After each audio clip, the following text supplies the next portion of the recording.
Assalamu alaikum. Good morning.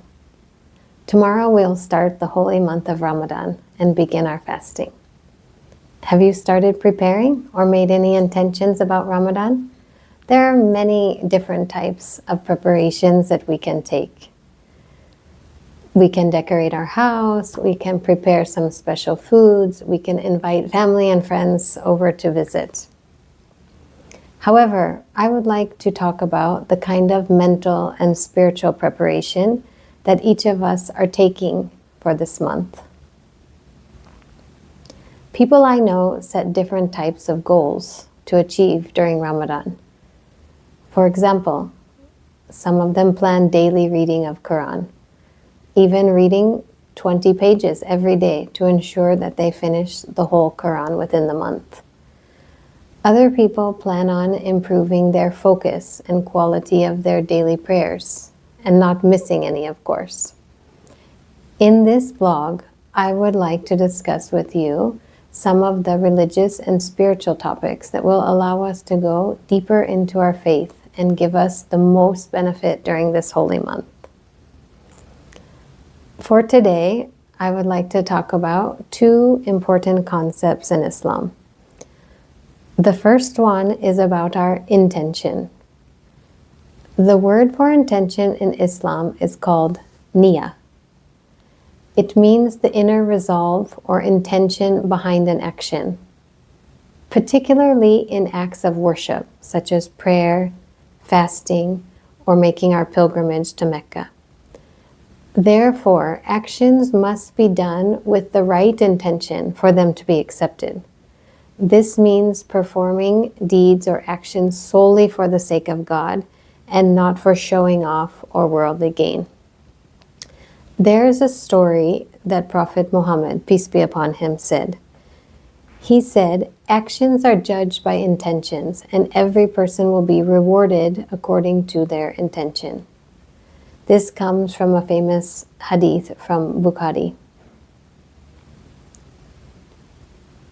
The second important topic to reflect on today is called Tawheed. This is the concept of monotheism. This is really the foundation of faith in God. It refers to the absolute oneness of Allah. Most of us understand the term monotheism and that it means we have one creator. However, I learned some interesting details about this when I was studying with my sons for their Islamic studies course here in Saudi Arabia. There are actually three types of Tawheed described in Islam. The first one is Tawheed Rububiyyah. This is the oneness of lordship. So this refers to believing in Allah alone, that He is the creator, sustainer, and controller of the universe. No one can share in His power of creation. No one can give life or death, and nobody has control over the affairs of the world other than Allah. The second Tawheed, Uluhiyyah, this is oneness of worship. So this means worshiping Allah alone without associating any partners. All the acts of worship that we do, including prayer, supplication, fasting, they must be directed to Allah alone, like a direct connection. The third one is the Tawheed al-Asma wal al-Sifat. This one is oneness of Allah's names and attributes. So this means that we believe in the names and attributes about Allah that are in the Quran. These are unique to Allah alone and cannot be compared to anyone else.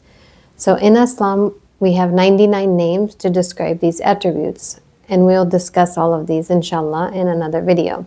But for today's reflection, we want to think about making a good intention for fasting tomorrow, and also the oneness of God, focusing on this. So for today, let's reflect on a verse from the Quran. It says, "And they were not commanded except to worship Allah, being sincere to Him in religion, inclining to truth, and to establish prayer and give charity. And that is the correct religion." This comes from Surah Al-Baniyah 98:5. The verse is the roadmap for us as we begin fasting period in Ramadan. Let us make our intention today to pray, fast, and do good deeds this month for the sake of Allah alone. Have a blessed day. Inshallah, I'll see you tomorrow.